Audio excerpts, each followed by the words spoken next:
বিসমিল্লাহির রহমানির রহিম। পরম করুণাময় ও অসীম দয়ালু আল্লাহর নামে শুরু।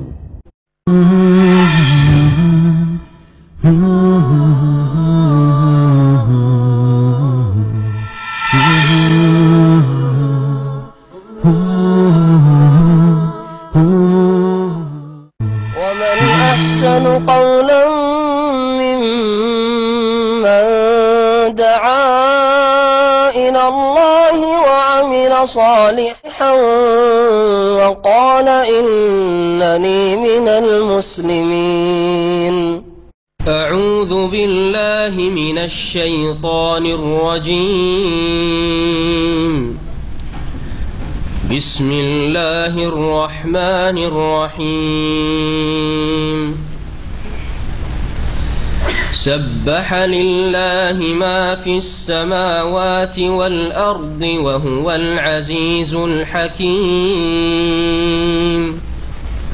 له ملك السماوات والأرض يحيي ويميت وهو على كل شيء قدير. هو الأول والآخر والظاهر والباطن وهو بكل شيء عليم.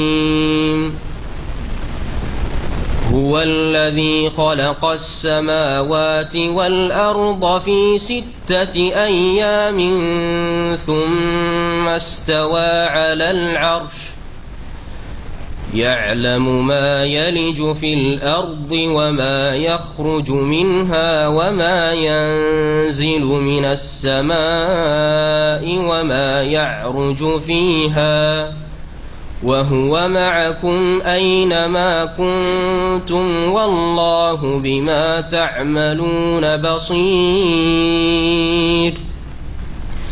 له ملك السماوات والأرض وإلى الله ترجع الأمور.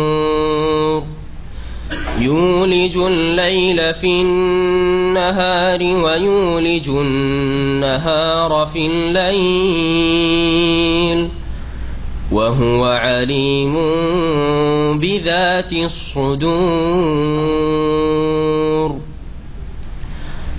آمنوا بالله ورسوله وأنفقوا مما جعلكم مستخلفين فيه فالذين آمنوا منكم وأنفقوا لهم أجر كبير. وما لكم لا تؤمنون بالله والرسول يدعوكم لتؤمنوا بربكم وقد أخذ ميثاقكم إن كنتم مؤمنين. هو الذي ينزل على عبده آيات بينات ليخرجكم من الظلمات إلى النور وإن الله بكم لرؤوف رحيم. وما لكم ألا تنفقوا في سبيل الله ولله ميراث السماوات والأرض لا يستوي منكم من أنفق من قبل الفتح وقاتل أولئك أعظم درجة من الذين أنفقوا من بعد وقاتلوا وكلا وعد الله الحسنى والله بما تعملون خبير. من ذا الذي يقرض الله قرضا حسنا فيضاعفه له وله أجر كريم. يوم ترى المؤمنين والمؤمنات يسعى نورهم بين أيديهم وبأيمانهم بشراكم اليوم جنات تجري من تحتها الأنهار بشراكم اليوم جنات تجري من تحتها الأنهار خالدين فيها ذلك هو الفوز العظيم. يوم يقول المنافقون والمنافقات للذين آمنوا انظرونا نقتبس من نوركم قيل ارجعوا وراءكم فالتمسوا نورا فضرب بينهم بسور له باب باطنه فيه الرحمة وظاهره من قبله العذاب ينادونهم ألم نكن معكم قالوا بلى ولكنكم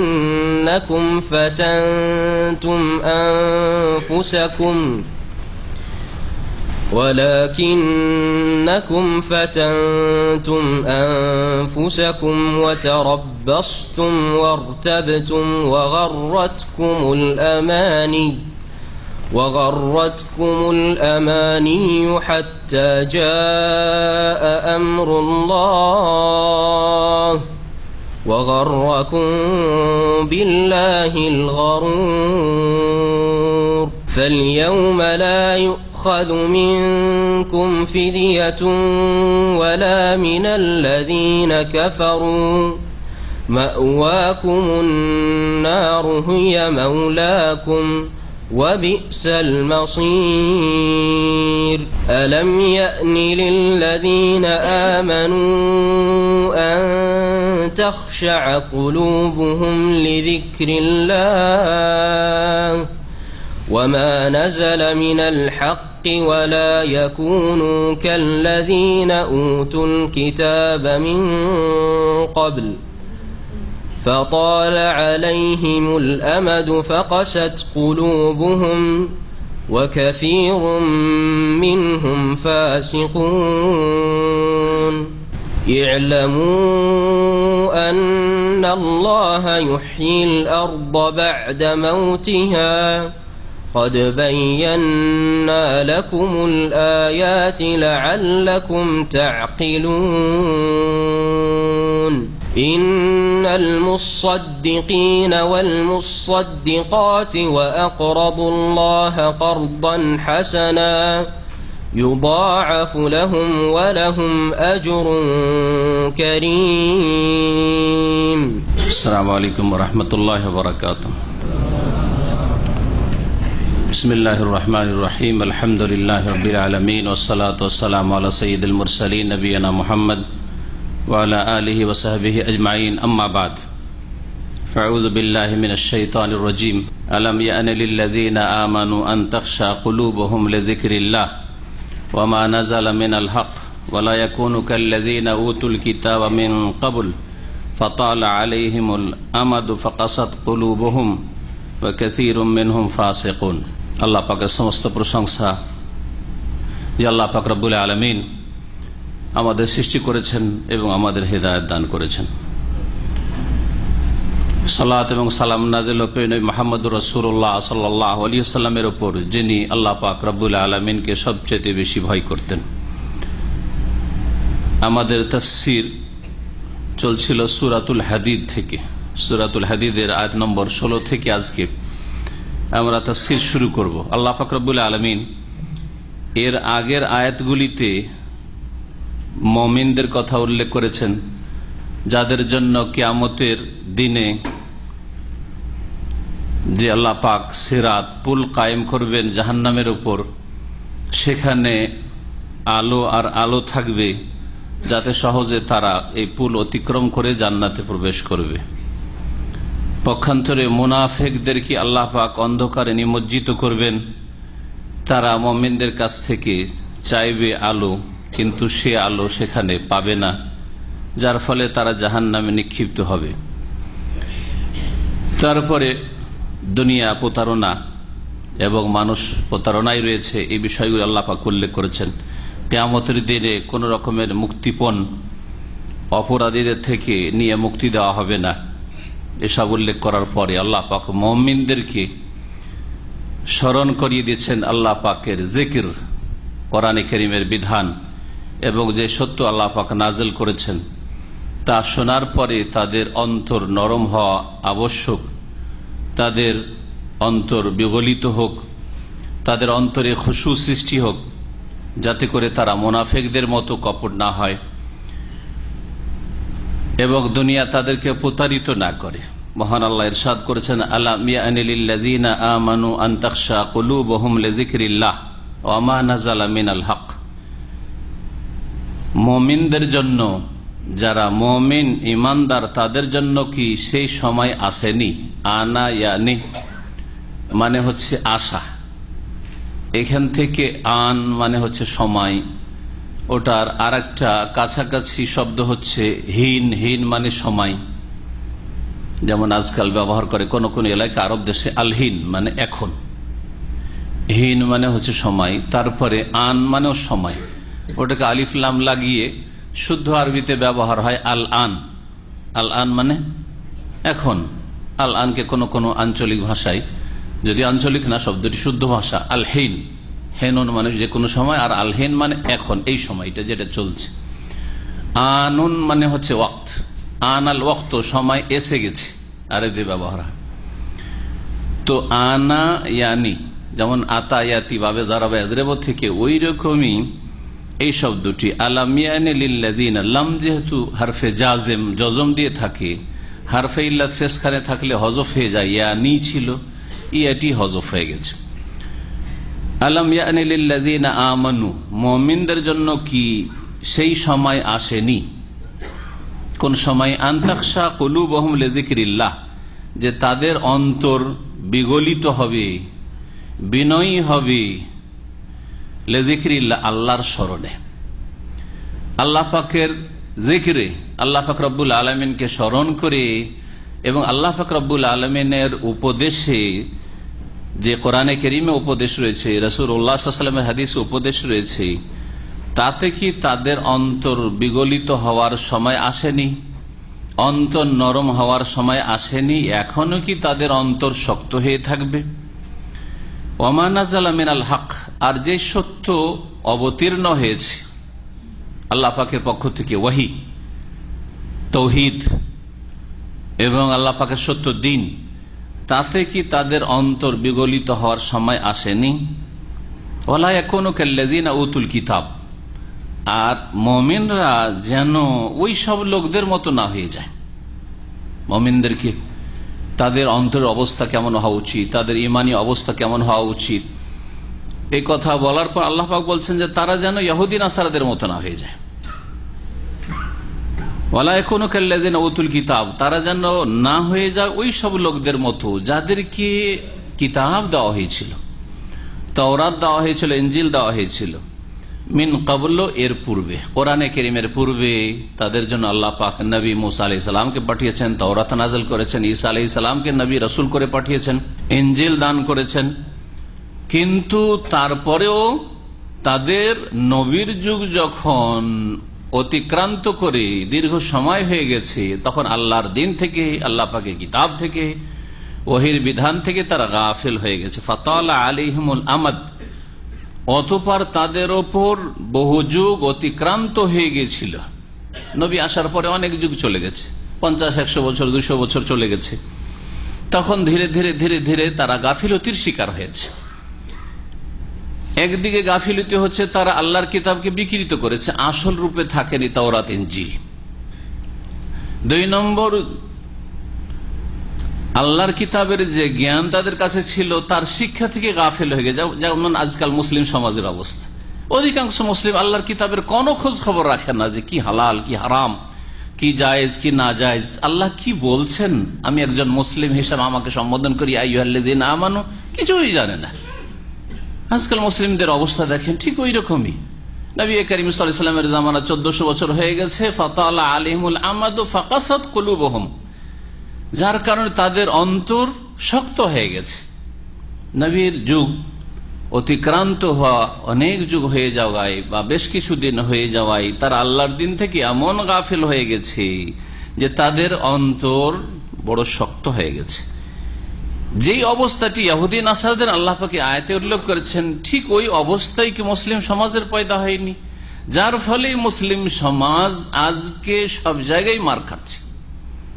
চারিদিক থেকে ইসলাম মুসলিমের শত্রুরা মুসলিমদের ওপর ওইভাবে ঝাঁপিয়ে পড়েছে, যেমন প্রস্তুত দস্তরখানে বহু রকমের খাবার আইটেম প্রস্তুত থাকলে ক্ষুধার্ত ব্যক্তিরা ঝাঁপিয়ে পড়ে।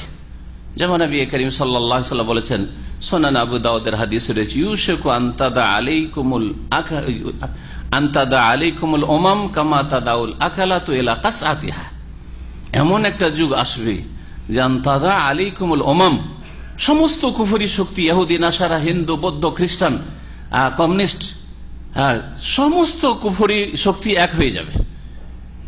রাশিয়ার কুফরি শক্তি আর পশ্চিমা যতগুলি কুফরি শক্তি সবগুলি এক হয়ে যাবে।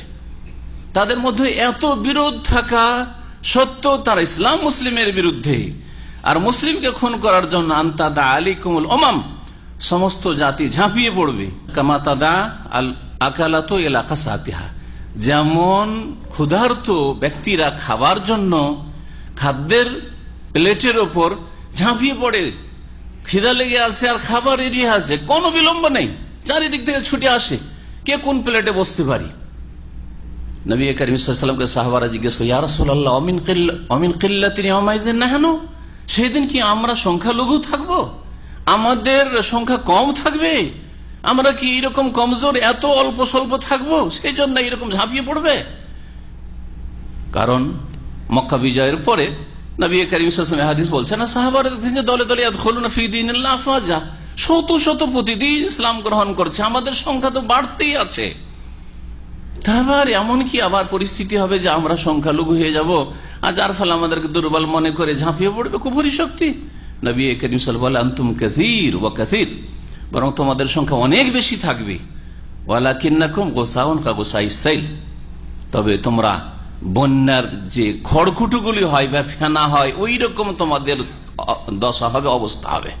তোমাদের ইমানের অবস্থা, তোমাদের অন্তরের অবস্থা, তোমাদের ইসলামের অবস্থা, তোমাদের ইসলামের জ্ঞানের অবস্থা, আমলের অবস্থা, আকীদার অবস্থা, ইবাদত আখলাকের অবস্থা ইসলাম থেকে অনেক দূরে, যার ফলে তোমরা কেমন হয়ে যাবে তাদের কাছে, বন্যার পানির ওপর যে ফেনা ভাসে অথবা খড়কুটো ময়লা আবর্জনা ভাসে, গোসা কাগোসাই সেল, ওই রকম তোমাদের অবস্থা হবে।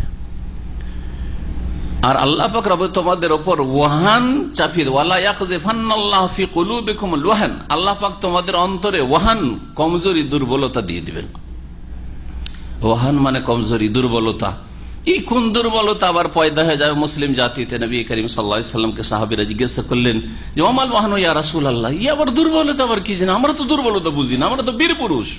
সাহাবায়ে বলছেন, কালা নবী সাল্লাল্লাহু বলছেন, হুব্বুদ দুনিয়া ওয়া কারাহিয়াতুল মউত, তোমরা দুনিয়াকে এমন ভালোবাসা বাসবে যে কারাহিয়াতুল মউত, মরতে চাইবে না, মওতকে চরম ঘৃণা করবে, মরতে চায় না, বাঁচতে চাই, আমি বাঁচতে চাই, বাকি কি হচ্ছে আমার জাতির এসব খোঁজ খবর নেই, আমার স্বার্থ বাঁচতে চাই, আমার নেতৃত্ব বাঁচতে চাই, আমার ধন সম্পদ বাঁচতে চাই, আমার ব্যবসা বাণিজ্য বাঁচতে চাই, আমি নিজেকে রক্ষা করতে চাই, আমার উম্মতের কি হচ্ছে খোঁজ খবর নেই, উম্মতের চিন্তা আমার নেই।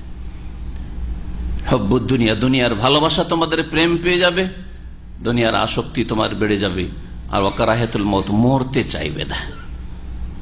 এই অবস্থা মুসলিম উম্মার তৈরি হবে, এই কথা বলেছেন নবী করিম সাল্লাল্লাহু আলাইহি ওয়াসাল্লাম। তখন কাফেরদের কাছে এই জাতি খুব হালকা হয়ে যাবে। আর সাহাবায়ে কেরাম, সালাফে সালেহিন, তাবেইন, তাবা তাবেইন, স্বর্ণযুগের মানুষরা, তারা কানু ইউহিব্বুনাল মউত, তারা মরে যাওয়াকে ভালোবাসতো।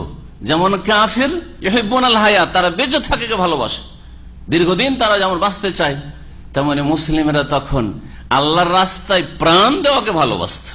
এই ছিল পার্থক্য। আল্লাহ পাক রব্বুল আলামিন যেন তার দিনের দিকে ফিরে আসার তৌফিক দান করেন। অন্তরের যে আমাদের অবস্থা হয়েছে ইমানবিহীন অথবা ইমান এত কমজোর হয়ে গেছে যে ইমান কোনো কাজের হয়ে নেই, আল্লাহ পাক সেই অবস্থা পরিবর্তন করার তৌফিক যেন দান করেন। আল্লাহ পাক বলছেন, যখন দীর্ঘ সময় নবীর যুগ পার হয়ে চলে গেছে আগের উম্মতের, ফাকাসাত কুলুবহুম, অতঃপর তাদের অন্তর শক্ত হয়ে গেছে, ওয়া কাসীরুম মিনহুম ফাসিকুন, আর তাদের অধিকাংশই ছিল পাপাচারী। তাদের অধিকাংশই যা নবী রাসূলের অনুসারী হওয়ার দাবিদার ছিল, কিন্তু তারা ফাসিক পাপাচারী ছিল। এলাম, শুনে রাখো, আন্নাল্লাহ ইউহিল আরদা বাদা মাউতিহা, নিঃসন্দেহে আল্লাহ পাক জমিনকে, ভূমিকে প্রাণ দান করেন, সঞ্জীবিত করেন। বাদা মাউতিহা, তা মৃত হয়ে যাওয়ার পরে, অর্থাৎ অনাবাদ হয়ে যাওয়ার পরে। জমিতে দীর্ঘদিন যখন বৃষ্টি বর্ষণ হয় না, তখন জমি মরে যায়। মরা জমি, আমাদের ভাষায় বলি মরা জমি, তার মানে কোন ফসল পানি সেখানে জন্মাবে এইরকম যোগ্যতা মাটির মধ্যে থাকে না। তারপর আল্লাহ পাক যখন বৃষ্টি বর্ষণ করেন তার রহমতের, তখন সেখানে চাষির কাজ শুরু হয়ে যায়, চাষির কাজ শুরু হয়ে যায় তখন। তো এইভাবে আল্লাহ রাব্বুল আলামিন জমিনকে মরে যাওয়ার পরে, অনাবাদ হয়ে যাওয়ার পরে প্রাণ দান করেন। এখান থেকে আল্লাহ পাক বুঝাতে চান, যেমন আল্লাহ পাক মরা জমিকে প্রাণ দান করার, সেখানে ফসল উৎপন্ন হওয়া শুরু হয়ে যায়, ঠিক তেমনি যে কোনো মৃত ব্যক্তিকে, মানুষকে আল্লাহ পাক পুনরায় প্রাণ দিতে সক্ষম। আর কবর থেকে মরে গিয়ে সরে পচে যাওয়ার পরে, নিশ্চিহ্ন হয়ে যাওয়ার পরে আবার আল্লাহ পাক পুনরায় জীবিত করবেন, প্রাণ দান করবেন, এবং আল্লাহর সামনে মুহাসাবার জন্য, জবাবদিহির জন্য হাজির হইতে হবে। কাদ বায়্যানা লাকুমুল আয়াত, তোমাদের উদ্দেশ্যে আমি বিশদভাবে বর্ণনা করেছি আল আয়াত, নিদর্শনাবলী, লাআল্লাকুম তাকিলুন, যাতে করে তোমরা বুঝো। ইন্নাল মুসাদ্দিকিনা ওয়াল মুসাদ্দিকাত ওয়া আকরাদুল্লাহ কারদান হাসানা ইউদাআফু লাহুম ওয়া লাহুম আজরুন কারীম। আল্লাহ পাক রব্বুল আলামিন এখানে যারা দানশীল, যারা আল্লাহ রাব্বুল আলামিনকে উত্তম ঋণ দিয়ে থাকে, অর্থাৎ আল্লাহ রাব্বুল আলামিনের সন্তুষ্টির জন্য ব্যয় করে থাকে, আল্লাহ পাকের দ্বীনকে শক্তিশালী করার জন্য, আল্লাহ পাকের দ্বীনের অনুসারী মুসলিমদেরকে শক্তিশালী করার জন্য, সেটা তাদের অভাব মুক্ত করে দারিদ্র মোচন করাই হোক, অথবা তাদের সমস্যার সমাধানই হোক, অথবা দ্বীনের দাওয়াতের কাজ হোক, ইসলাম মুসলিমের স্বার্থে যারা আল্লাহর সন্তুষ্টির জন্য ব্যয় করে, তাদের প্রশংসা আল্লাহ পাক করে বলছেন, ইন্নাল মুসাদ্দিকিনা ওয়াল মুসাদ্দিকাত, সাদে তাসদীদ দিয়ে রয়েছে। মুসাদ্দিকিনা বিনা তাসদীদে যদি পড়েন তো অর্থ একরকম হবে, আর মুসাদ্দিকিনা যেটা এখানে রয়েছে সেটা যদি পড়েন তো আলাদা অর্থ হয়ে যাবে। কে এই পার্থক্যটা বুঝেন? যদি কোন ভাই বুঝেন তো হাত উঠাবেন। মুসাদ্দিকিন আর মুসাদ্দিকিন, হ্যাঁ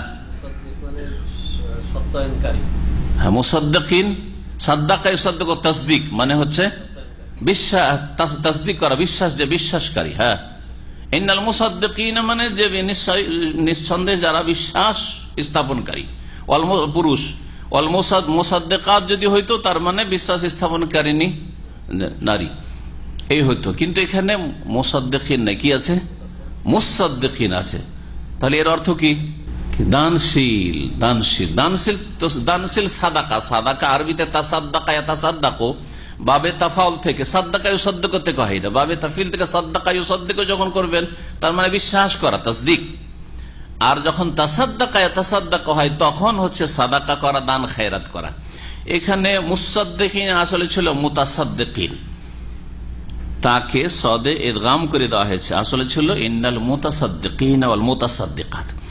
নিঃসন্দেহে দানশীল পুরুষরা, ওয়াল মুসাদ্দিকাত আর দানশীল নারীরা, ওয়াকরাদুল্লাহ কারদান হাসানা, এবং যারা ঋণ দিয়ে থাকে মহান আল্লাহকে, কারদান হাসানা উত্তম ঋণ। এখানে ঋণ দেওয়ার অর্থ দান খায়রাত করা। ঋণ দেওয়ার অর্থ শুধু মানুষকে ঋণ দেওয়া নয়, বরং আল্লাহকে ঋণ দেওয়ার কথা বলা হয়েছে। এর আসল তাফসীর হচ্ছে আল্লাহকে ঋণ দেওয়া অর্থাৎ এই আশাতে কোন মানুষকে দান করা বা আল্লাহর রাহে দান করা, আল্লাহর দ্বীনকে শক্তিশালী করার জন্য দান করা, যে এর বিনিময় আল্লাহর কাছে পাব। এটা আল্লাহ রাব্বুল আলামিনকে কর্জা হাসানা দেওয়া কেন বলা হয়েছে? কারণ মানুষকে কর্জা দিলে অনেক সময় পাওয়া যায় না, পরিশোধ করে না, উধাও হয়ে যায়।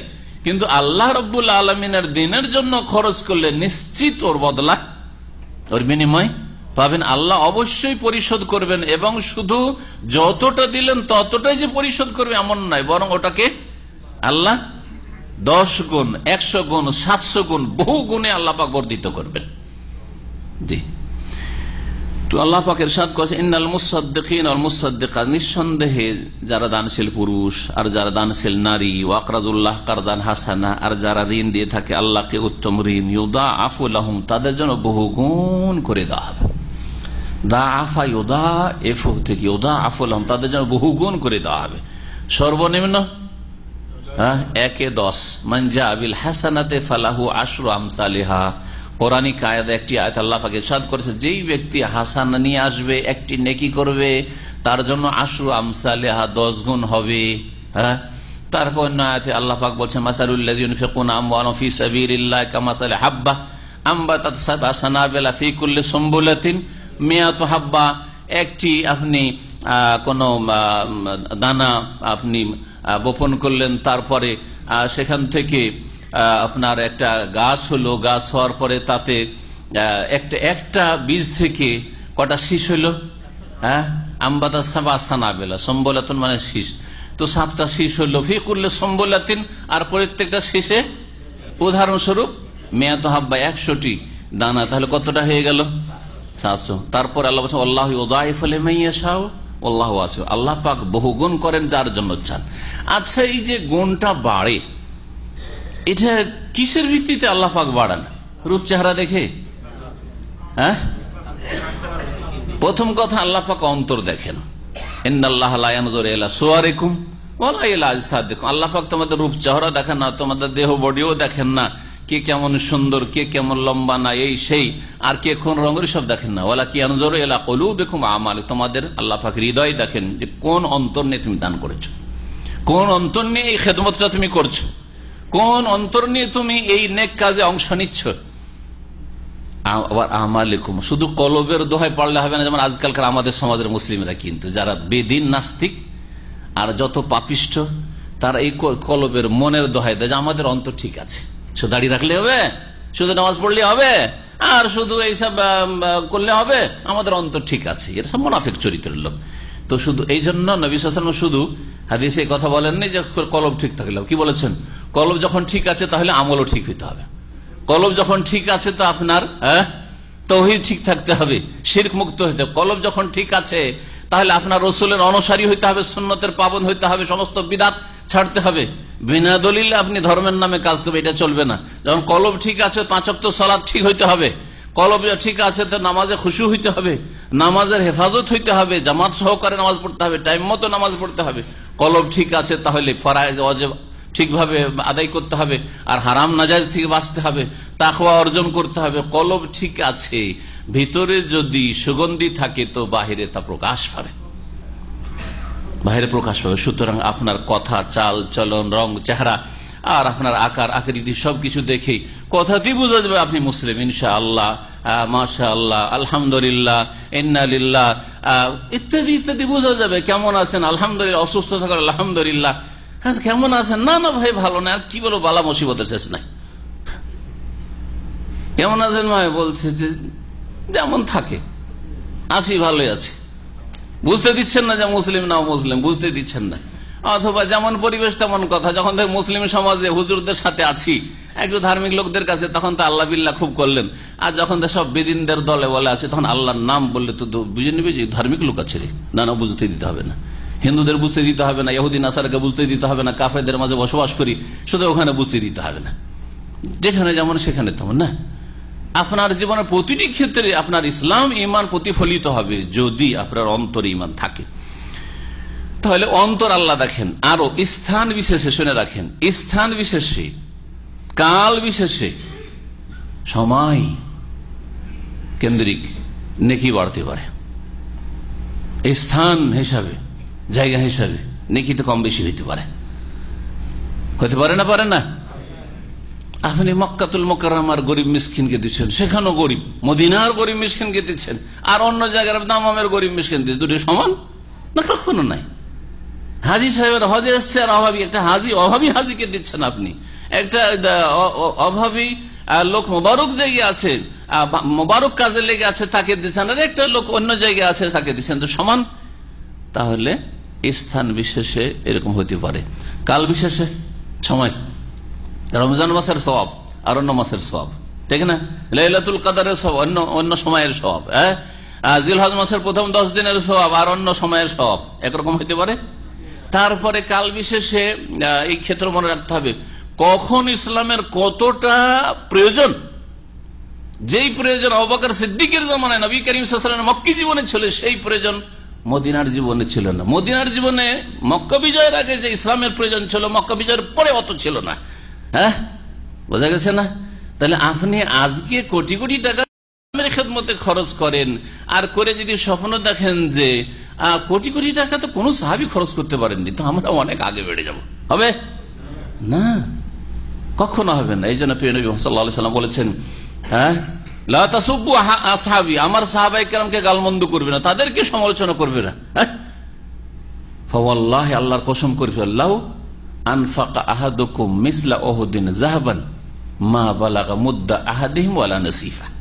আল্লাহর কসম করে বলছি, তোমাদের কেউ যদি ওহদ পাহাড়ের সমান স্বর্ণ আল্লাহ রাস্তায় ব্যয় করে, ওহদ পাহাড়ের সমান আপনার গোল্ড স্বর্ণ আছে, আল্লাহ রাস্তায় আপনি ব্যয় করেছেন, মা বালাগা মুদ্দা আহাদিহিম ওয়ালা নাসিফা, আর কোন সাহাবী, আবু বকর আর ওই সাহাবিকুন আউয়ালিন কথা বলছেন, আসাম আবাসের কথা বলছেন, যে কোন সাহাবী যদি এক মুদ খরচ করে থাকে 600 গ্রামের কাছাকাছি, ওয়ালা নাসিফা, বা তার অর্ধেক 300 গ্রাম খরচ করেছে, আর আপনি ওহদ পাহাড়ের সমান আপনি টাকা পয়সা স্বর্ণ খরচ করেছেন, তাদের নেকির কাছে পৌঁছিতে পারবেন না, তাদের নেকির কাছে পৌঁছিতে পারবেন না। কারণ সেই সময়ে যে ইসলামের খেদমতের প্রয়োজন ছিল, যেই কাজটা হয়েছে আপনার ধন সম্পদ দিয়ে আর আপনার সারা জীবনের কুরবানি দিয়ে, সেই কাজটা হতে পারে না। তারা যদি সেই ইসলামটাকে এইভাবে আমাদের কাছে পৌঁছে না দিতেন, তো আপনি কেন আজকালকার কোন শক্তি সেই ইসলামকে আবার ফিরে নিয়ে আসতে পারত না। সুতরাং স্থান বিশেষে, সময় কাল বিশেষে, অথবা অন্তরের অবস্থা দেখে, প্রয়োজন দেখে, কখন কি ধরনের প্রয়োজন রয়েছে, এরকম প্রয়োজন দেখে নেকি কমে অথবা বাড়ে। আলাহুম আজরুন করিম, এবং তাদের জন্য রয়েছে সম্মানজনক পুরস্কার। আল্লাহ পাক তারপরে ইরশাদ করেছেন, ওয়াল্লাযিনা আমানু বিল্লাহি ওয়া রাসূলিহি, আর যারা আল্লাহর প্রতি ঈমান নিয়ে এসেছে এবং তার রাসূলগণের প্রতি ঈমান নিয়ে এসেছে। সমস্ত রাসূল নবীর প্রতি ঈমান নিয়ে আসা ফরজ, না হলে কেউ মুসলিম হবে না। তবে অন্যান্য নবীদের উপর সংক্ষিপ্ত ঈমান যথেষ্ট, যে তারা আল্লাহর নবী রাসূল ছিলেন বিভিন্ন যুগে, এতটাই যথেষ্ট। কিন্তু শেষ নবী মুহাম্মদ রাসূলুল্লাহ সাল্লাল্লাহু আলাইহি ওয়াসাল্লামের প্রতি ঈমান সংক্ষিপ্ত যথেষ্ট নয়, বিস্তারিত ঈমান ফরজ। সংক্ষিপ্ত বিস্তারিত সার্বিক ক্ষেত্রে ঈমান নিয়ে আসতে হবে।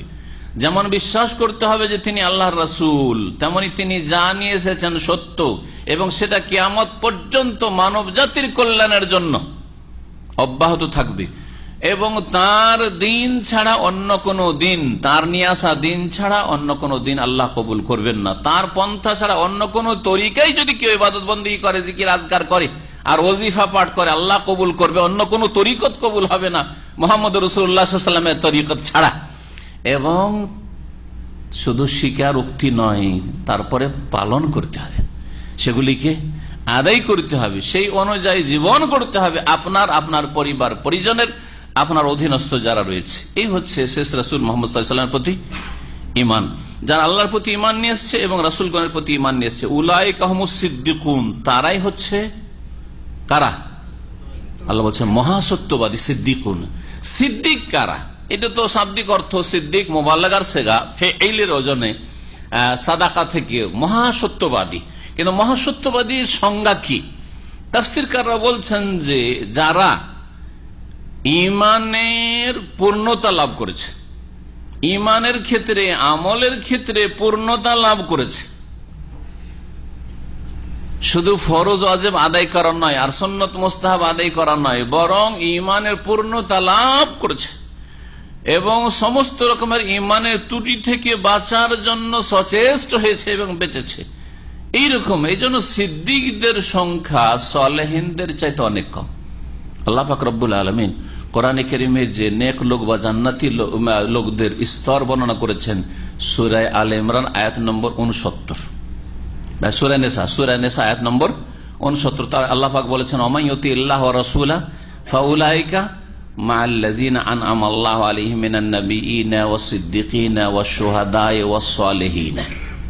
আল্লাহ বলছেন ওমাইয়ুতি আল্লাহ ওয়া রাসূল, যারা আল্লাহ এবং রাসূলের আনুগত্য করবে, ফাউলাইকা মাআল্লাযিনা আনআমা আল্লাহ, তারাই যারা আল্লাহ এবং রাসূলের আনুগত্য, আল্লাহ এবং রাসূলকে মেনে চলবে, তারা ওদের সাথে উঠবে, ওদের সাথে জান্নাতি হবে, যাদেরকে আল্লাহ কি করেছেন? পুরস্কৃত করেছেন। যাদেরকে আল্লাহ পুরস্কৃত করেছেন তারা কারা? যাদেরকে পুরস্কৃত করেছেন এখানেও বলা হয়েছে। এই আয়াত হয়তো আপনাদের অনেকের মনে থাকবে না, কিন্তু সূরা ফাতিহা সকলের মনে থাকবে, তাই না? যেন সূরা ফাতিহার সাথে আয়াতটাকে মিলিয়ে দিচ্ছি। আল্লাহ কি বলছেন? হ্যাঁ, যে এইভাবে দোয়া করো বান্দা, ইহদিনাস সিরাতাল মুস্তাকিম, আল্লাহ আমাদেরকে সোজা পথ দেখা, সোজা পথে চালাও, ঠিক না? সিরাতাল্লাযিনা আনআমতা আলাইহিম, ওদের রাস্তা হচ্ছে সোজা রাস্তা, যাদেরকে তুমি কি করেছো? পুরস্কৃত করেছো, যাদেরকে তুমি ইনাম করেছো, যাদেরকে সম্মানিত করেছো তুমি। আনআমতা আলাইহিম, তো পুরস্কৃত রাস্তাই হচ্ছে জান্নাতের রাস্তা, অন্যদের রাস্তা দিয়ে জান্নাত যাওয়া যায়। এটা তারা কারা? মিনান নবিয়িনা, আল্লাহ বলছেন এই সূরা নিসার আয়াতে, নবী, প্রথম সারিতে নবী রাসূলগণ, ওয়াস সিদ্দিকিন, আর 2 নম্বরে সিদ্দিকের, মহাসত্যবাদী যারা ঈমান আমলের ক্ষেত্রে পূর্ণতা লাভ করেছে। আবু বকর সিদ্দিককে যেন সিদ্দিক বলা হয়েছে। হ্যাঁ, এইরকম আরো সিদ্দিক এই উম্মতে রয়েছেন, সাহাবায়ে কেরামদের মধ্যে আরো বিভিন্ন যুগে রয়েছে, কিন্তু তাদের সংখ্যা অনেক কম। তারপরে আল্লাহ কি বলছেন? ওয়াস শুহাদা, আর শহীদগণ। শহীদের একটা সাধারণ তাফসীর সকলের জানা আছে। শহীদের বহু বচন সোহাদা, হ্যাঁ, যারা আল্লাহর রাস্তায় কি হয়েছে? শাহাদাত বরণ করেছে আল্লাহর রাস্তায়, আল্লাহর দিনকে শক্তিশালী করতে গিয়ে। আবার দেশগত, জাতিগত অথবা বিভিন্ন গত এই শহীদ। আর লোকেরা বললে শহীদ শহীদ না, ওইসব শহীদ নাই। আল্লাহ যাকে শহীদ বলেছে সে শহীদ, আল্লাহর খাতে যে শহীদ সে হচ্ছে শহীদ। বোঝা গেছে?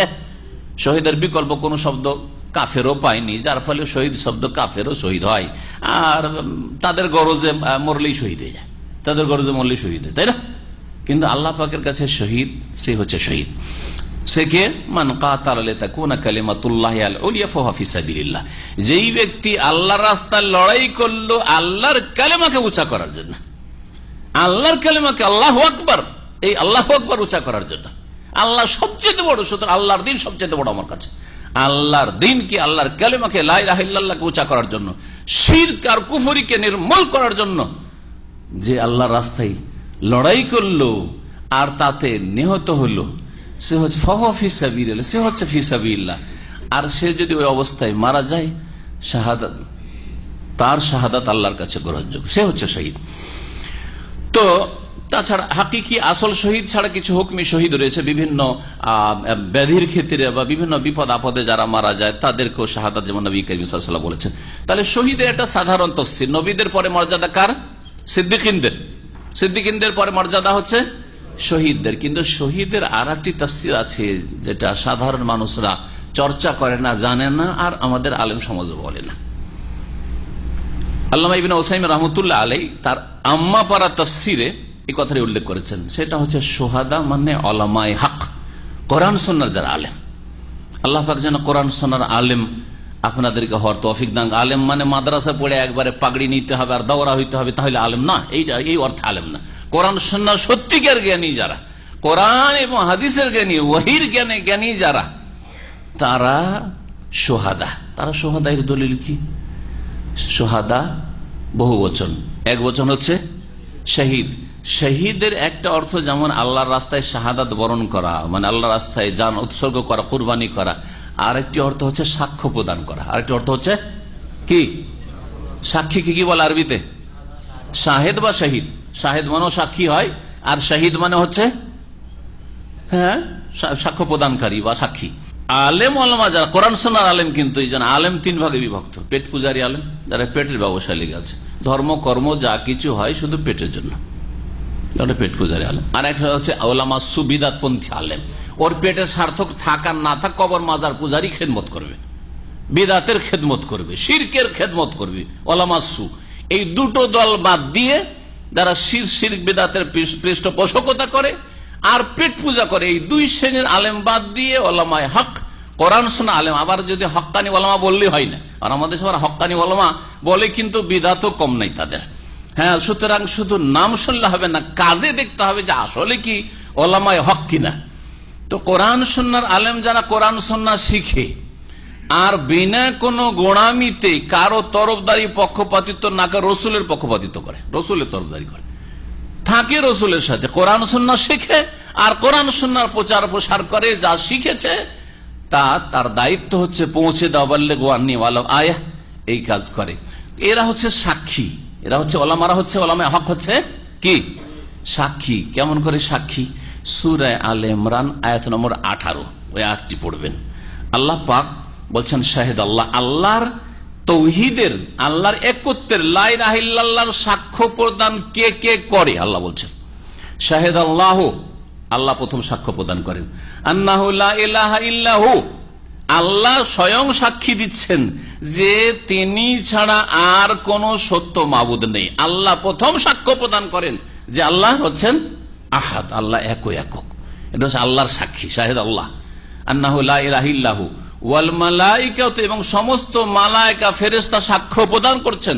ফেরেশতারা হচ্ছেন শুহাদা, ফেরেশতা হচ্ছেন শুহাদা, সাক্ষ্য প্রদান করে আল্লাহর ওয়াহদানিয়ত, লা ইলাহা ইল্লাল্লাহ। সকল ফেরেশতা কিসের সাক্ষী দিচ্ছেন? তাওহীদের সাক্ষী দিচ্ছেন, তাদের মধ্যে শিরকের গন্ধ নেই, তারা সকলেই লা ইলাহা ইল্লাল্লাহর সাক্ষ্য প্রদান করছেন। ওয়াল মালাইকাতু ওয়া উলুল ইলমি কায়েমান বিল কিসত, আর ওলামায়ে উলুল ইলম, ইলমওয়ালারা, জ্ঞানীরা সাক্ষ্য প্রদান করছেন, জ্ঞানীরা ওলামারা সাক্ষ্য প্রদান করছেন কায়েমান বিল কিসত, ন্যায় নীতির উপর প্রতিষ্ঠিত হয়ে, কায়েম হয়ে। 3 নম্বরে সাক্ষ্য প্রদানকারী বলছেন ওলামা ওয়া উলুল ইলম। সুতরাং শাইখুল নসীম রহমতুল্লাহ বলছেন যে এই যে সূরা নেসার আয়াত নম্বর 69 বললাম, যাতে নবীদেরকে প্রথম মর্যাদায় রাখা হয়েছে, পুরস্কৃত, তারপরে 2 নম্বরে সিদ্দিক, তারপরে সোহাদা মানে আল্লাহ রাস্তায় শাহাদাত বরণকারীও, এবং ওলামায়ে হক সোহাদা, তারপরে ওয়াসসালিহিন। 4 নম্বরে কার কথা বলেছেন? যারা সৎকর্মশীল। সৎকর্মশীল ইসলামের বেশি জ্ঞান থাক আর না থাক, মোটামুটি তার দিন পালনের জন্য জ্ঞান আছে, আর যেখানে করে তার ত্রুটি আছে জ্ঞানীদেরকে জিজ্ঞাসা করে নিয়ে আমল করে। ফাসালু আহলা যিকরি ইন কুনতুম লা তা'লামুন। আলেম নয় সে, কিন্তু যেখানে জানে না, তার চাইতে বড় যারা জ্ঞানী, কোরআন সুন্নাহর জ্ঞানী, তাদেরকে জিজ্ঞাসা করে, আর গোড়ামি আর অন্ধত্বের শিকার না হয়ে আল্লাহর ইবাদতবন্দি করে, একমাত্র রাসূলের তরিকে ইবাদতবন্দি করে। কাবিরা গুনাহ তারা করে না, আর যদি কখনো ভুল ভ্রান্তি হয় তওবা ছাড়া সময় পার করে না। এরা হচ্ছে সালেহিন, ওয়া হাসানা উলাইকা রাফিকা। তো আল্লাহ পাক রব্বুল আলামিন বলছেন যে এরাই হচ্ছে যারা আল্লাহর প্রতি ঈমান নিয়ে এসেছে এবং রাসূলগণের প্রতি, আল্লাহর প্রতি ঈমান এবং রাসূলের প্রতি ঈমান, সংক্ষিপ্ত কথা, এই দিয়ে সিদ্দিক হয়ে যাবেন তাইলে নাকি? উলাইকা হুমুস সিদ্দিকুন। এই জন্য শেখ আল্লামা সাদি তাফসীর সাদিতে বলছেন যে এখানে ঈমানের উসুল ফরুজ সবগুলিকে শামিল, ঈমানের বুনিয়াদী যেগুলি জিনিস, মৌলিক জিনিস, সেগুলিও শামিল, আর যেগুলো শাখা প্রশাখা সবগুলি শামিল। এখন একটু ইঙ্গিত না দিলে বুঝবেন না, আর আমিও শেষও করতে চাইছি, আর যদি এত সংক্ষেপ রেখে দিই তাহলে তো বুঝবেন যে আরে আল্লাহর প্রতি আর রাসূলের প্রতি ঈমান না খালি সিদ্দিক হয়ে যায়, তাহলে সবাই সিদ্দিক হয়ে বসে আছি, তাই না? হ্যাঁ, এই জন্য শুনে রাখেন যে ঈমানের কিছু উসুল রয়েছে, মানে মৌলিক বিষয় রয়েছে, আর কিছু রয়েছে ফরু, মানে শাখা প্রশাখা রয়েছে। ঈমানের কতগুলি শাখার কথা নবী সাল্লাল্লাহু আলাইহি ওয়াসাল্লাম বলছেন কি হাদিসে, সহিহ বুখারী হাদিস, আল ঈমান বিযুম ওয়া সাবুন, 70-এর অধিক, 70 নয় 70-এর অধিক কি রয়েছে, শাখা রয়েছে। আলাহা, সবচেয়ে উঁচা শাখা কোনটি? লা ইলাহা ইল্লাল্লাহ বলা, মানে আল্লাহর তাওহীদ। ও আদনাহা, আর সবচেয়ে নিচের শাখা কোনটি? ইমাতাতুল আযা আনিত তারিক, রাস্তা থেকে কষ্টদায়ক কাঁটা ডাল, একটা কোনো কিছু পড়ে আছে, ময়লা আবর্জনা পড়ে আছে, রাস্তায় যারা চলছে তাদের কষ্ট হবে, আপনি উঠিয়ে ফেলে দিলেন। ইমাতাতুল আযা আনিত তারিক। ওয়াল হায়াউ শুবাতুম মিনাল ঈমান, আর লজ্জা করাও ঈমানের আরেকটি শাখা। বুঝতে পারলেন এবারে? তাহলে যারা আল্লাহর প্রতি এই অর্থে এই হাদিসটাকে সামনে রেখে ঈমান ঠিক করবে এবং রাসূলের প্রতি এই যে ব্যাপকতার সাথে ঈমান ঠিক করবে, উলাইকা হুমুস সিদ্দিকুন, তারাই তো হচ্ছে মহাসত্যবাদী, ওয়াস-শুহাদা, এবং তারাই হচ্ছে শুহাদা, তারাই হচ্ছে সোহাদা। সোহাদা দুই অর্থ, ওলামাও তাতে শামিল এবং আল্লাহ রাস্তায় যারা শাহাদাত বরণকারী তারাও। ইনদা রব্বিহিম, তাদের রবের নিকট, লাহুম আজরুহুম ওয়া নূরুহুম, তাদের জন্য তাদের পুরস্কার রয়েছে এবং তাদের জ্যোতি রয়েছে। এখানে আরেকটি কথা বলি যে কোন কোন তাফসীরকাররা সিদ্দিকুন বলার পরে এখানে ওয়াকফ করেছেন। ওয়াকফের যে কায়দাগুলি রয়েছে কেরাতে, তাতে অর্থ পাল্টিয়ে যাবে। আমি এখন সিদ্দিকুন আত করে শহীদকেও বললাম যে তারা হচ্ছে সিদ্দিক এবং সোহাদা, তাই না, আল্লাহর কাছে, এবং তাদের জন্য তাদের পুরস্কার রয়েছে, নূর রয়েছে। কিন্তু যদি সিদ্দিকিনে ওয়াকফ করেন তাহলে কি হবে? ওয়াল্লাযীনা আমানু বিল্লাহি ওয়া রাসূলিহি, যারা আল্লাহর প্রতি ঈমান নিয়ে আসবে এবং রাসূলগণের প্রতি ঈমান নিয়ে আসবে, ঈমানের যে সংজ্ঞা বললাম ওই হিসাবে, উলাইকা হুমুস সিদ্দিকুন, বাস থেমে যান, তারাই হচ্ছে মহাসত্যবাদী, তারাই হচ্ছে কি মহাসত্যবাদী। ওয়াস-শুহাদাউ ইনদা রাব্বিহিম, নতুন করে পড়েন এখন ওয়াকফের পরে, এবং যারা শহীদ ইনদা রাব্বিহিম, তাদের রবের নিকটে, জাতির নিকটে নয়, ব্যক্তির নিকটে নয়, দলের নিকটে নয়, আমাদের দলের লোক মারা গেছে সেজন্য আমরা শহীদ বলে দিলাম না। সোহাদা কার কাছে? রবের কাছে হইতে হবে। লাহুম আজরুহুম, যদি রবের কাছে শহীদ হয় তাদের জন্য তাদের পুরস্কার রয়েছে, ওয়া নূরুহুম, তাদের জন্য তাদের আলো জ্যোতি রয়েছে। অর্থ আলাদা হইল না, শহীদদের জন্যই পুরস্কার। আর যারা আল্লাহ এবং রাসূলের প্রতি ঈমানদার তাদেরকে আল্লাহ পাক সত্যিকার যারা মুমিন পূর্ণতা লাভ করেছে তারা সিদ্দিক। ওয়াল্লাযীনা কাফারু, পক্ষান্তরে যারা কুফরি করেছে, ওয়া কাযযাবু বিআয়াতিনা, এবং আমার আয়াতগুলিকে মিথ্যা প্রতিপন্ন করেছে, উলাইকা আসহাবুল জাহিম, তারা হচ্ছে জাহান্নামের অধিবাসী। এলামু, শুনে রাখো, আন্নামাল হায়াতুদ দুনিয়া লাইবুন ওয়া লাহু ওয়া যিনাতুন ওয়া তাফাখুরুম বাইনাকুম ওয়া তাকাসুরুন ফিল আমওয়ালি ওয়াল আওলাদ। আল্লাহ পাক বলছেন যে শুনে রাখো বা জেনে রাখো, জানো তোমরা মানুষ, ভালো করে জেনে নাও যে নিঃসন্দেহে আল হায়াতুদ দুনিয়া, পার্থিব জীবন, লাইবুন ওয়া লাহ, ক্রীড়া কৌতুক, খেল তামাশার জগৎ। দুনিয়া হচ্ছে খেল তামাশার মতো, খেলাধুলা করলাম, ফিল্ডে নামলাম, আর বিকাল বা আসর থেকে মাগরিব যে খেলাধুলা হয়, খেলাধুলা করে আবার বাড়ি ফিরে চলে আসলাম, ঠিক না? তা আসলে দুনিয়া হচ্ছে খেলাধুলা। আপনার জন্ম হয়েছে এত সালে আর মৃত্যু এত সালে, এই সময়টা দুনিয়াতে খেল তামাশা করলেন, যা করলেন করলেন, ভালো খেললেন মন্দ খেললেন, খেলার পরে আপন ঘরে চলে গেলেন। আপনার ঘর জান্নাত না জাহান্নাম আপনি স্থির করুন। এখন খেল তামাশার জগৎ, আর কিছুই না, কিছুই নিয়ে আসলেন না। খেল তামাশাকে ফিল্ড থেকে যেমন চলে আসলেন, ওই রকমই খেল তামাশা। খেল তামাশা করতে গিয়ে ভালো খেলা যদি করে আসেন তো প্রাইজ পেয়ে আসলেন, আর না হেরে আসলেন। তো দুনিয়া ওই রকম হার জিতের বিষয়। দুনিয়া থেকে আপনি হেরে যাবেন না জিতে যাবেন, আপনি চিন্তা করুন। ওয়াজিনাতুন, এবং শোভা সৌন্দর্য, জিনাত সাজসজ্জা। দুনিয়া হচ্ছে সাজসজ্জা, চমক লাগে, মজা লাগে না? পয়সা কত মজা লাগে, নেতৃত্ব কত মজা লাগে, স্ত্রী কত মজা লাগে, ছেলে মেয়ে কত মজা লাগে, আর যে একটা মান সম্মান ইজ্জত রয়েছে সমাজে কত মজা লাগে, সব মজার জিনিসগুলো আর কি। জিনাতুন, আর কি ওয়াতাফাখুরুম বাইনাকুম, আর তোমাদের মাঝে পরস্পর গৌরবের বিষয়, একে অপরকে গৌরব করে, রে আমার এই ছেলেরা কেউ বেকার নেই, হ্যাঁ, আর আমি এইরকম ভালো আলেম হইতে পেরেছি, এই আমি দেখো একজন ডাক্তার ইঞ্জিনিয়ার হইতে পেরেছি, আমার এই সবগুলি ছেলে এই হয়েছে সেই হয়েছে, এই এত টাকার আমি মালিক হয়েছি, আমি কিছু ছিলাম না, 500 রিয়াল বেতনে এসেছিলাম, এখন একটা বড় একটা ব্যবসার মালিক। হ্যাঁ, মক্কায় শুনলাম একজন বড় ব্যবসায়ী আছে বাংলা ভাষী, সে সইটাও করতে জানে না, সইটা করতে যান না, বুঝছেন? আর সেই ব্যক্তি, বলবো না যে কোনখানে তার ব্যবসা আছে, না হয় অনেকে চিনে ফেলবে, ওই যে একটু অস্পষ্ট রাখি, তাই না? কিন্তু জানা আছে যে কোনখানে। সে বিরাট একজন কন্ট্রাক্টর, বিশাল এক 5 স্টার হোটেলে কয়েক হাজার আমলা লাগে, সবগুলির কন্ট্রাক্ট ওর, সাইন সইও জানে না, হিসাব নিকাশ জানে না। আমাদের একজন দিনী ভাই তার হিসাব নিকাশ মাসের শেষে করে দেয়, শুধু মাসে একদিন একটা রাতে গিয়ে করে দিয়ে আসে, ওতে ওকে কিছু পয়সা দেয়। আর মাসে কোটি কোটি রিয়াল, লাখ লাখ, বললো একটু কম হয়ে যাবে, যেন একটু বেশি বললাম, কোটিটা যদি একটু বেশি হয় তো তার মাঝামাঝি 10 লাখ 20 লাখ তার কাছে কোনো ব্যাপার না, এত ইনকাম করে। তো কি মনে করেন? তাহলে আমি তার কাছে ফেল। আপনারা অনেকে শিক্ষিত ডাক্তার ইঞ্জিনিয়ার আছেন, অনেকে ফেল নাকি? 5,000 10,000 3,000 বেতন পাচ্ছেন, ফেল না। না না, এটা আসল কামিয়াবি নয়। কি এটা? তাফাখুরুন বাইনাকুম, তোমাদের মাঝে পরস্পর গৌরবের বিষয়। আর একটা কি? ওয়াতাকাসুরুন ফিল আমওয়ালি ওয়াল আওলাদ, ধন আর জনে পরস্পরের ওপর কি আধিক্যের প্রতিযোগী, তাকাসুর, কে বেশি করতে পারে, কাসির থেকে কাসরা, কাসর ভাবে তাফাউল থেকে কে বেশি করতে পারে, কে বেশি উন্নতি করতে পারে, কে বেশি পয়সার মালিক হতে পারে, এই হচ্ছে দুনিয়া, আর কিছু না। খুব লাফালাফি করলেন, আর লাফালাফি করার পরে আছাড় খেয়ে একবারে কবরে ঢুকে গেলেন খালি হাতে। না যেতে হবে না, যেতে হয় না, রাজা ধীরাজাকে যেতে হয় না, পুঁজিপতিদেরকে যেতে হয় না, তারাও খালি হাতে যায়, আমিও খালি হাতে যাবো, আপনিও খালি হাতে যাবেন। আসল যাবে আমার আমল, ইমান, ঠিক না?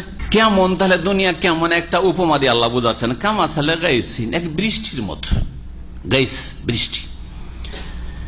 আজাবাল কুফার আনাবাতু, যখন বৃষ্টি বর্ষণ হয়, অনেকদিন বৃষ্টি হয়নি, তারপরে যখন বৃষ্টি বর্ষণ হয়, বর্ষণের পরে চাষির যে কি আনন্দ, যারা চাষবাস করেছেন তারাই বুঝেন, চাষির যে কি খুশি, মাঠে নামে একবার হাল লাঙ্গল নিয়ে আর ক্ষেত খামারে। আজাবাল কুফার আনাবাতুহু, সেই সময় চমৎকৃত করে বা আনন্দিত করে চাষিকে জমির ফসল, নাবাত মানে ফসল। কুফার কাফের বহু বচন, কাফের মানে কি, কাফের মানে আপনারা তো জানেন কাফের মানে অস্বীকারী, তাই না? বা কাফের মানে কাফের, হ্যাঁ, কাফের মানে অমুসলিম, এটাই বুঝেন না? হ্যাঁ, কাফের, কাফার এক ফরক, আল কুফর আসিত্র তাগতিয়া, কাফার এক ফরক মানে হচ্ছে ঢেকে দেওয়া, ঢেকে দেওয়া, কোনো কিছুকে ঢেকে রাখা, গোপন রাখা। তো এটা হচ্ছে শাব্দিক অর্থ। এখান থেকে যারা আল্লাহ দ্রোহী, ইসলাম দ্রোহী, কোরআনে বিশ্বাসী নয়, রাসূলে বিশ্বাসী নয়, তাদেরকে কাফের বলা হয়। অথবা বিশ্বাসী কিন্তু আল্লাহর দিনকে ঠিকভাবে পালন করেন না, তাওহীদের জায়গায় শিরিক করে, ইসলাম ভঙ্গ করে, তারা কাফের। কারণ তারা কি করলো, হককে, সত্যকে বাতিল দিয়ে, মিথ্যা দিয়ে কি করলো, ঢেকে দিল বা গোপন করলো। চাষিকে এখানে আমি তর্জমা করেছি চাষির, কিন্তু তাই না, চাষিকে কুফার বলা হয়েছে, চাষিদেরকে কাফের এক বচন, কুফার হচ্ছে বহু বচন। চাষিকে কাফের, যদি দেশে চাষিকে কাফের বলে দেন, তার মাঠ থেকে ফিরে আসতে দিবে না, হ্যাঁ, ওখানে রেখে দিবে জমিতে, আপনাকে তোকে দিয়ে বীজ বপন করবো, থাক তুই জমিতে থাক, তাই না? কিন্তু কোরআনে আল্লাহ চাষিদেরকে কুফার বলেছেন। কুফার মানে এই কাফের না, অমুসলিম কাফের না। কেন? চাষি কি করে, চাষি বীজ ছিটিয়ে তারপরে কি করে, তারপরে মই দিয়ে দেয়, মই বলেন না আপনারা, হ্যাঁ, মই দিয়ে দিয়ে বীজকে কি করে, ঢেকে দেয়, বীজকে ঢেকে দেয়। তো তাকতিয়া ঢেকে দেওয়া, বীজকে গোপন করে, বীজ না ঢাকলেও কি করে হবে ফসল। তো এই জন্য চাষি কি করে, দানাকে বা বীজকে ঢাকে। আর কাফের, অমুসলিম, আল্লাহ দ্রোহী, ইসলাম দ্রোহী, যে ইসলাম মানেন না, রসুলকে মানে না, আল্লাহর প্রতি ইমান নিয়ে আসে না, সেই ব্যক্তি হককে, সত্যকে বাতিল দিয়ে, মিথ্যা দিয়ে, কুফরি দিয়ে ঢাকে, এই জন্য তাকে কাফের বলে। তো এখানে কি তর্জমা করলাম, আজাবাল কুফার নাবাতুহু, চাষিদেরকে আনন্দিত করে, নাবাতুহু তার ফসল, এই জমির ফসল। যখন বৃষ্টি হয়, বৃষ্টি হওয়ার পরে ফসল, দেশ সবুজ হয়ে গেছে, গোটা মাঠ, মাঠের জমি, যারা জমিওয়ালা মানুষ, কত যে খুশি তাদের। সুম্মা ইয়াহিজ, আর ধীরে ধীরে তাকিয়ে যায়, পেকে যায়, হাজা ইয়াহিজ মানে শুকিয়ে যাওয়া, পাকে, যখন ফসল পাকে তখন কি হয়ে যায়, শুকিয়ে, সবুজ থেকে গিয়ে কি হয়ে গেল, শুকিয়ে যায়। শুকিয়ে গিয়ে 2-4 দিনের মধ্যে মেরে, তাড়াতাড়ি কেটে মেরে নিয়ে আসেন, না হলে গেল সব, ঠিক কিনা? জি। ফাতারাহুমুস, যখন শুকিয়ে যায় বা পেকে যায়, তখন তুমি তাকে দেখবে, মানে ওই ফসলগুলিকে জমির দেখবে, মুসফাররান মানে হলুদ বর্ণ, হলুদ রঙের হয়ে গেছে, সবুজ কত চমৎকার লাগছিল, এখন হলুদ হয়ে গেছে।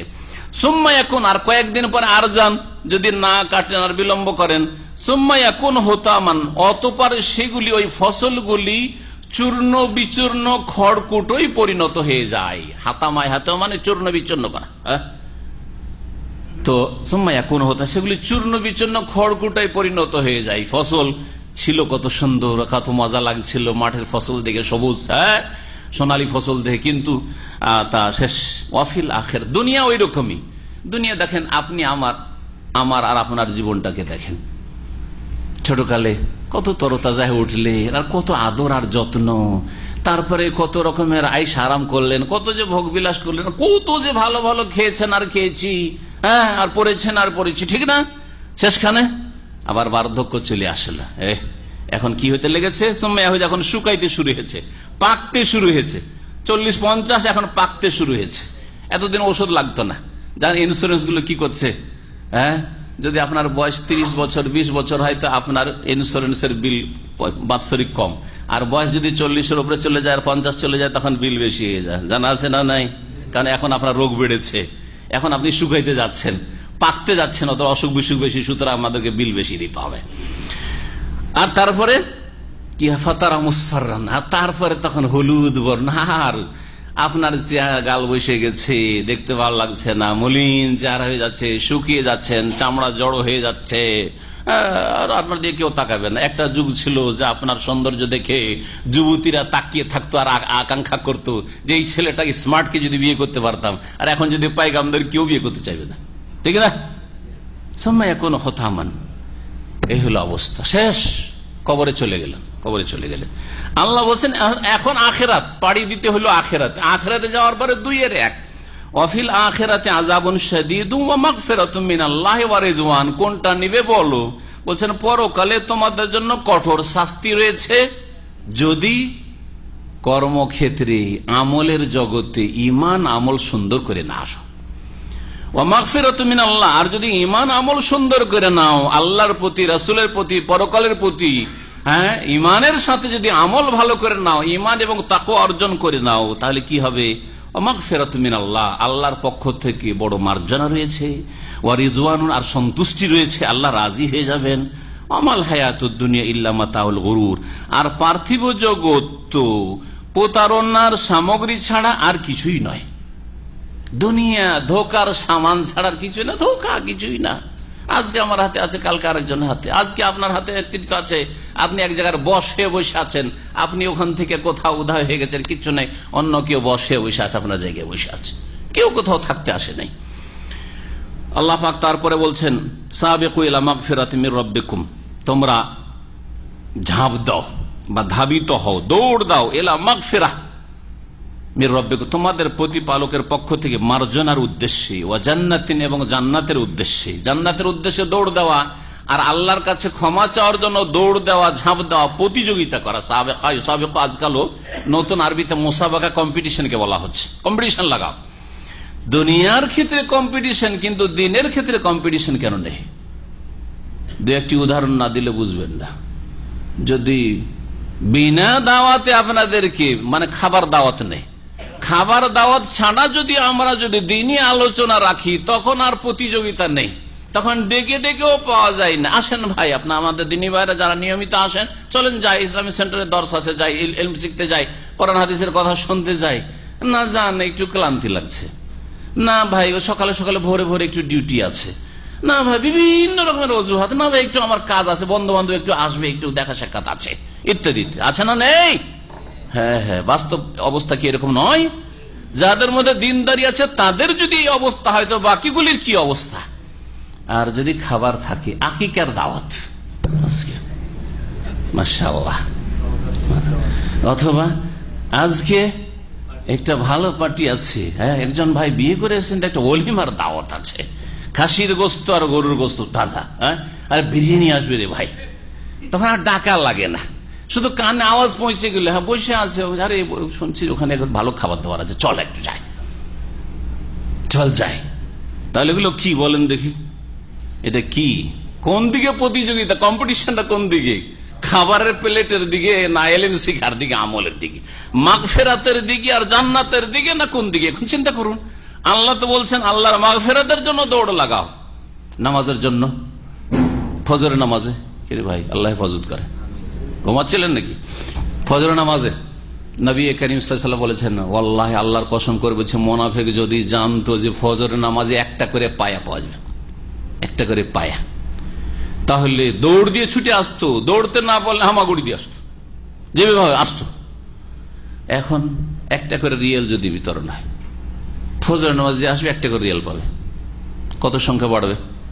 একবার ট্রাই করি দেখেন, মসজিদে কোন একটা মসজিদে এটা প্র্যাকটিক্যাল করে দেখেন, একটা করে রিয়েল, অথবা বাংলাদেশে গিয়ে 10 টাকা করে দেওয়া হবে, 10 টাকা করে দেওয়া হবে, দেখেন কি ভিড় ভাড় লাগে। তাহলে প্রতিযোগিতা কিসের জন্য চিন্তা করেন? ইন্নামাল আমালু বিন্নিয়াত, মানুষের কর্ম নির্ভরশীল হচ্ছে নিয়তের উপর। আপনার উদ্দেশ্য কি? আপনার উদ্দেশ্য কি? আল্লাহর জান্নাত আর আল্লাহ পাকের মাগফিরাত, নাকি ও জান্নাতিন, এমন জান্নাতের জন্য প্রতিযোগিতা করো আরদুহা কারদিস সামাই ওয়াল আরদ, যার প্রশস্ততা হচ্ছে আকাশ এবং জমিনের প্রশস্ততার মতো। আরজুনের শাব্দিক অর্থ প্রশস্ততা।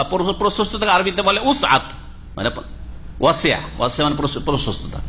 কিন্তু এখানে আরজ বলা হচ্ছে, আরজ মানে হচ্ছে প্রস্থ, চৌড়াই, যেটা চৌড়াই।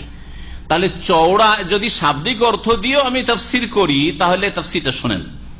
একটা তো ভাব অর্থ করলাম যে আরজন মানে কি, জান্নাতের প্রশস্ততা। জান্নাত এত কোষাদা, এত প্রশস্ত, কারজি সময় বলার, যেমন আসমান জমিনকে প্রশস্ত দেখছো, তুলনার জন্য না হইলে নিম্ন শ্রেণীর জান্নাতি দুনিয়ার বহুগুণ বেশি পাবে, ঠিক না?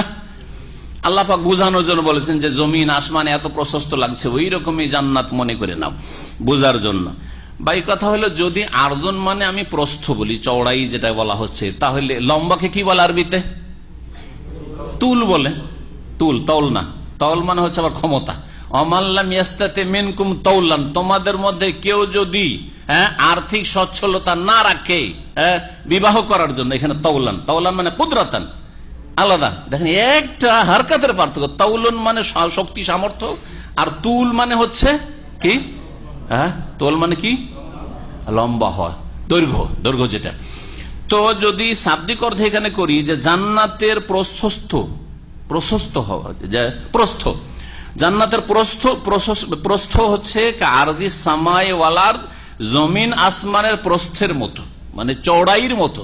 তো চওড়া একটা আর লম্বা, সাধারণত আমরা জানি চওড়া বেশি থাকে কোন জিনিস, না লম্বা বেশি থাকে? এবার বুঝতে পেরেছেন? এই যে হলটা দেখেন, এটা হচ্ছে লম্বা, তাই না, তুল।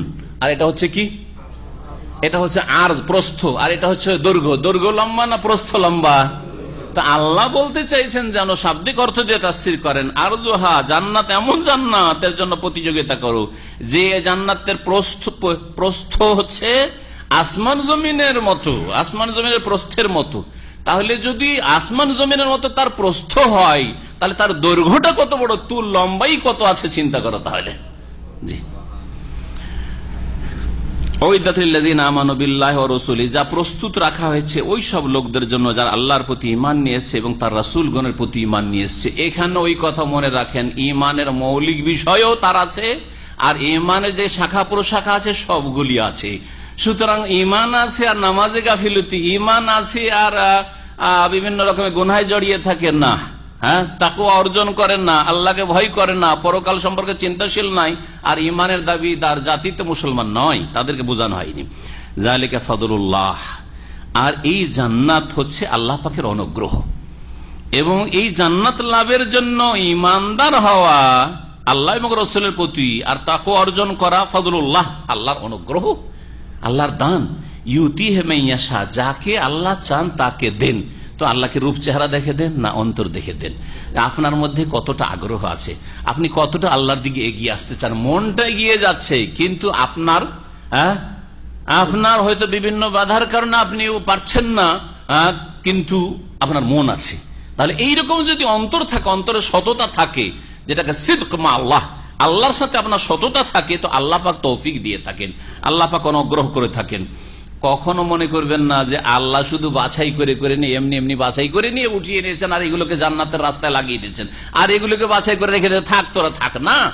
যার অন্তরে আল্লাহ সততা দেখেছেন তাকে আর এলম আমলে তৌফিক দিয়েছেন। যার অন্তরে আল্লাহ পাক দেখেছেন অন্তর আল্লাহর দিকে ধাবিত, আল্লাহ অভিমুখী, তখন আল্লাহ পাক তাকে শক্তিশালী করেছেন, আল্লাহ তার মন মানসিকতা আরো তৌফিক দান করেছেন, যার ফলে সে ইমানদার হয়েছে, সৎকর্মশীল হয়েছে। ওয়াল্লাহুল ফদলিল আজিম, আল্লাহ পাক রব্বুল মহা অনুগ্রহশীল। মা আসামি মুসিবাতিন ফিল আরদি ওয়ালা ফি আনফুসিকুম, আল্লাহ পাক রব্বুল আলামিন বলছেন যে তোমাদের উপর যে কোনো বিপদ এসে থাকে না কেন, ফিল আরদি, পৃথিবীতে বিপদ মানে আসমানি দুর্যোগ, জমিনি দুর্যোগ, আসমান থেকে আযাব কিছু, ঝড় তুফান ইত্যাদি, বৃষ্টি, জমিন থেকে বন্যা, আরো বিভিন্ন রকমের ভূমিকম্প ইত্যাদি। ওয়ালা ফি আনফুসিকুম, অথবা তোমাদের মধ্যে বা তোমাদের ওপরে মুসিবত মানে বিভিন্ন রকমের ব্যাধি, রোগ অথবা দুর্ঘটনা ইত্যাদি, এইসব। ইল্লা ফি কিতাব, যে কোনো বিপদ আপদ এসে থাকে তা রয়েছে আল্লাহ পাকের লিখনিতে লিপিবদ্ধ, মিন ক্বাবলি আন নাবরাহা, আমি তা সৃষ্টি করার পূর্বেই। প্রিয় নবী মুহাম্মদ রাসূলুল্লাহ সাল্লাল্লাহু আলাইহি ওয়াসাল্লাম বলেছেন, খালাকাল্লাহু মাকাদিরাল খালায়েক, মখলুকের তকদিরকে, ভাগ্যকে আল্লাহ লিখে রেখেছেন কাবলা আন ইয়াখলুকাস সামাওয়াতি ওয়াল আরদা, আসমান জমিন সৃষ্টি করার কতদিন পূর্বে? বে50 আলফ সানা, 50,000 বছর পূর্বে। তাই আল্লাহ রাব্বুল আলামিন সমস্ত সৃষ্টির তকদির, ভাগ্য লিখে রেখেছেন। যখন আল্লাহ লিখে রেখেছেন তো আল্লাহ জানেন না? জানেন না। লিখে রাখা আবশ্যক জানাকে, যিনি জানেন তিনি না লিখে রাখবেন। আপনি যদি বলেন আমি এই কথাটা লিখে রেখেছি যে আপনার কাছে এত টাকা পাবো, তাহলে আপনার জানা আছে যে পাবেন, ঠিক না? তা আল্লাহ যখন লিখে রেখেছেন আগামীর তকদির, তার মানে আল্লাহ পাকের ইলম অলরেডি রয়েছে। তো এই আয়াত দিয়ে তকদিরের দুটো স্তর জানা যায়। একটা হচ্ছে ইলমুল্লাহ, তকদির সম্পর্কে আল্লাহ পাকের জ্ঞান, মহাজ্ঞান, আর আল্লাহ পাকের লিখনি কিতাবাতুল্লাহ। ইন্না যালিকা আলাল্লাহি ইয়াসির, এটা যদিও মানুষের জন্য বড় কঠিন, কিন্তু আল্লাহর জন্য বড় সহজ। লেকাইলা তাসাউ আলা মা ফাতাকুম, যাতে করে যা তোমাদের হাত ছাড়া হয়ে গেছে, ফাতা ইয়াফুত মানে যা ছুটে গেছে, হাত ছাড়া হয়ে গেছে, তার উপর তোমরা আক্ষেপ না করো। ওয়ালা তাফরাহু বিমা আতাকুম, আর তোমরা উল্লাসিত হইও না ওই নিয়ামতে বা ওই সব অনুগ্রহে যা তোমাদেরকে আল্লাহ পাক প্রদান করেছেন। অতীতে যদি কোনো কিছু ক্ষয়ক্ষতি হয়ে থাকে তাহলে তাতে আক্ষেপ করে লাভ নেই। ইন্না লিল্লাহি ওয়া ইন্না ইলাইহি রাজিউন পড়েন, আল্লাহর জন্য, আল্লাহর জিনিস আল্লাহই নিয়েছেন ইত্যাদি যে ভাষাগুলি হাদিসের ভাষায় রয়েছে বা কোরআনের ভাষায় রয়েছে, এই বলুন আর মনকে সান্ত্বনা দেন। ওর উপর আক্ষেপ করে হা হুতাশ করে লাভ নেই। আর যা বর্তমানে পেয়েছেন, পাচ্ছেন, তাতে আপনি উল্লাসিত হবেন না, অহংকার করবেন না, হতে পারে আপনার হাত ছাড়া হয়ে যেতে পারে। সুতরাং আল্লাহ পাকের শুকরিয়া আদায় করবেন। এই আয়াতে শিক্ষা এই দেওয়া হয়েছে, বালা মুসিবত আসলে ধৈর্য ধারণ করতে হবে, আর যদি সুখ আসে তাহলে কি করতে হবে? শুকরিয়া আদায়, কৃতজ্ঞতা প্রকাশ করতে হবে। মমিন এই জন্য সবসময় লাভবান। মুমিনের উপর বিপদ আপদ আসলে ধৈর্য ধারণ করে, তাতেও নেকি পায়, আর যদি আল্লাহ পাকের নিয়ামত পায় তাহলে শুকরিয়া আদায় করে। আল্লাহ পাক তারপর বলছে আল্লাহু লা ইউহিব্বু কুল্লা মুখতালিন ফখুর, আর আল্লাহ পাক রব্বুল আলামিন পছন্দ করেন না, ভালোবাসেন না প্রত্যেক দাম্ভিক আর গর্বকারীকে। আল্লাযিনা, বিশেষ করে ওই সব দাম্ভিকতা হারাম এবং কাবিরা গুনাহ, ধ্বংসাত্মক গুনাহর একটি। কিন্তু তার সাথে সাথে যদি আরো দোষ থাকে, যেমন খালুন, যারা কৃপণতা, নিজেরাও কৃপণতা করে, ওয়ায়ামুরুনান-নাস বিল বুখল, আর অন্যান্য লোকদেরকেও উৎসাহিত করে বিল বুখলে, কৃপণতার জন্য। নিজেও কৃপণ এবং নিজের অধীনস্থ স্ত্রী ওকে কৃপণতা শিখায়, ছেলে মেয়েদেরকে কৃপণতা শিখায়।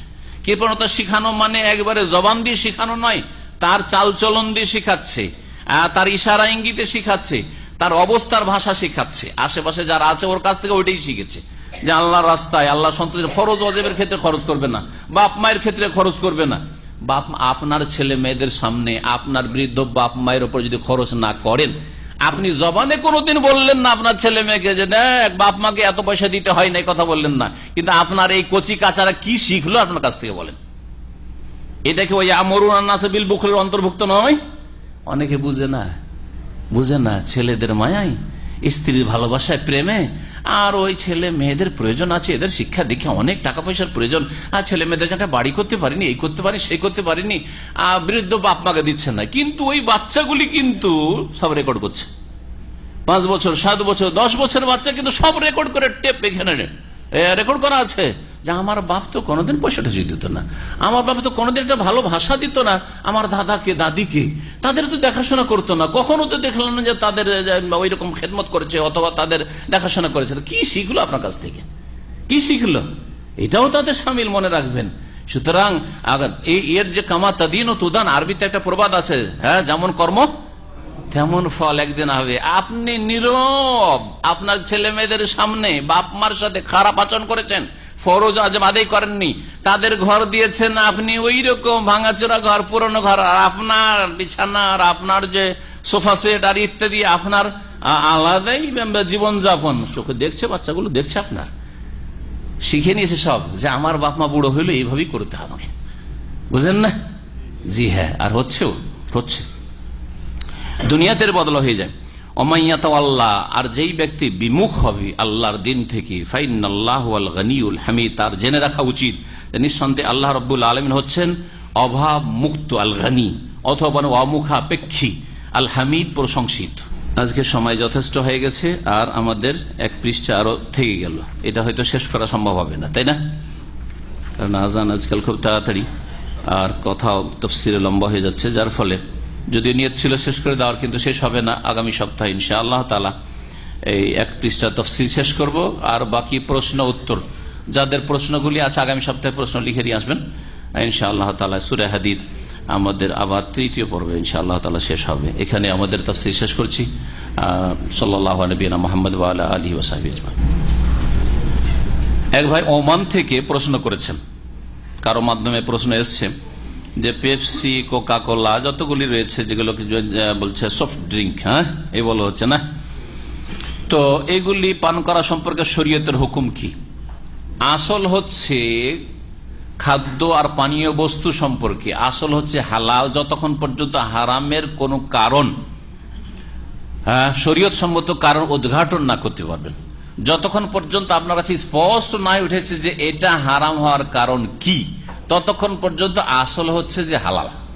কিন্তু যদি কারো কাছে স্পষ্ট হয়ে উঠে যে এতে কোন রকমের মাদক দ্রব্য আছে, নেশাজাত জিনিস আছে, তখন সে বলতে পারে হারাম। কিন্তু এমনিতেই কোনো কিছুকে হারাম। তারপরে হারামের আর একটা দিক আছে যেটা মানুষের শরীর স্বাস্থ্যের জন্য ক্ষতিকর, বড় ধরনের ক্ষতিকর, মদের মতো বা গাঁজার মতো, হিরোইন, এই ধরনের জিনিস, অথবা যেমন ধূমপান হারাম, কারণ এটা শরীরের জন্য ক্ষতিকর, পরিবেশের জন্য ক্ষতিকর, অর্থের অপচয় ইত্যাদি, যার ফলে ধূমপান হারাম। কিন্তু এটা কি ধূমপানের মতো জিনিস অথবা মদের মতো জিনিস, হিরোইন গাঁজার মতো জিনিস নয়। সুতরাং আমি এটা নিজের ফতোয়া না, সৌদি আরবের বড় বড় আলেম শেখ সালেহ ফৌজানকে জিজ্ঞাসা করা হয় এই Pepsi, seven up, Coca Cola এইসব সম্পর্কে, তিনি বলেন যে আসল হচ্ছে হালাল। সুতরাং আবেগে কখনো কোনো কিছুকে হারাম মনে করবেন না, তবে হালাল মনে করলে আপনাকে খেতে হবে এমন কথা নয়, আপনি পান করিয়েন না। আপনি আপনার জন্য ক্ষতিকর মনে করছেন বা ভালো মনে করছেন না, পান করিয়েন না। আর একটি প্রশ্ন হচ্ছে যে মুসলিম দেশে অমুসলিম দেশ থেকে যে গোস্তগুলি জবাই হয়ে প্রসেসিং হয়ে আসে, সেই গোস্তগুলি খাওয়া যাবে কি না? সেই গোস্তগুলি যদি মুসলিম জবাই করে তাহলে অসুবিধা নেই।